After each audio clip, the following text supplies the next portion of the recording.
Hello and welcome to the Math Studio. We're going to be taking a look at some calculus of parametric curves. First thing that we're going to want to look at is the arc length. So the arc length of a curve is found by using the arc length formula, something that you're probably familiar with, or at least the distance formula. The distance formula from your days in pre-calculus or algebra looks something like this. It is that d is equal to the square root of change of x squared plus change of y squared. We're just going to modify this slightly. Imagine taking little steps along a curve and computing the arc length of each, or rather the distance for each of those little steps. This is what we do in calculus anyway. So we'll do that and then do the limit across the entire curve, and you get the arc length formula, which looks very much like the distance formula. So remember, distance and arc length are the same formula. So here's the arc length formula. And I know it looks a little bit scary at first, but remember, you're just doing the change in x squared plus the change in y squared, and then doing the whole square root for the whole thing. Now, because we're doing calculus, we do the integral of this thing. So arc length is just the integral from a to b of the square root of dx over dt squared plus dy over dt squared. So not too bad. We're going to take a look at an example of this, specifically with one hump of the cycloid, this cycloid that we're familiar with. And so let's see if I can pull this up here. How about that?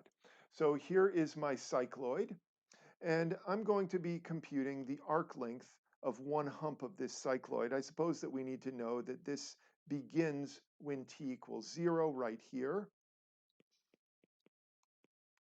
and it ends over here at t equals 2 pi. Let me make this a little bigger for you so you can see it better. And so here's the actual curve up here. So let's go ahead and compute dx over dt and dy over dt. These are straightforward.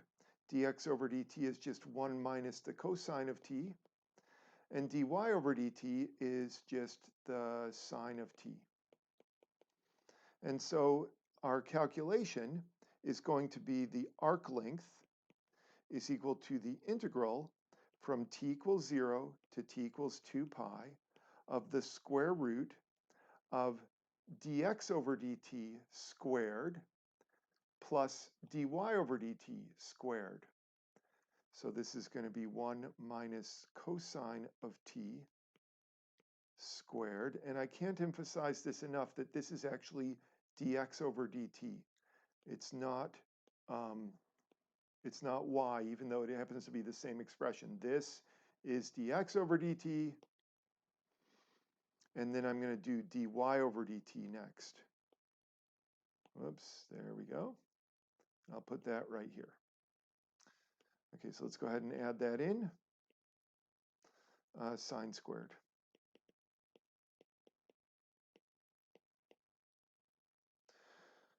And then, of course, this is dt. So now all that's left is to do the calculus.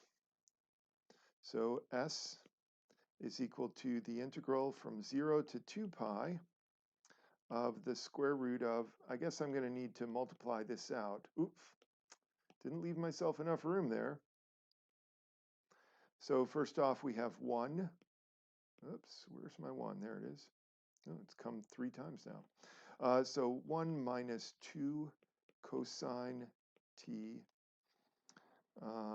plus cosine squared t plus sine squared t.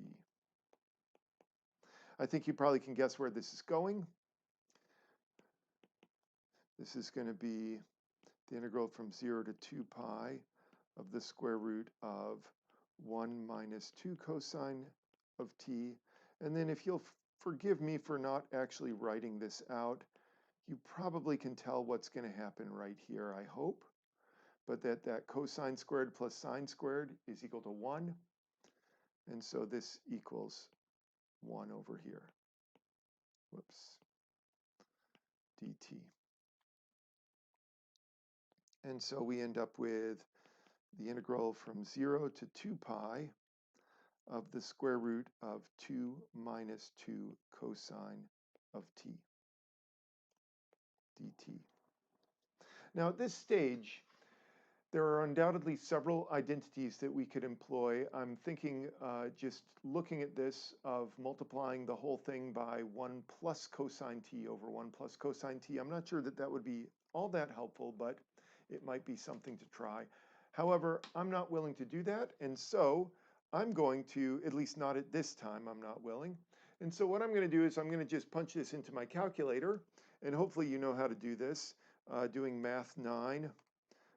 And then if you have the nice calculator, you won't have to type it in the way I'm going to do this, but I'm basically just going to type this in. I won't make you suffer through watching me do this. I'll just pause the video and get back to you. All right, I'm back and I got my answer. The answer's 8, so very nice. It worked out to be a very nice number.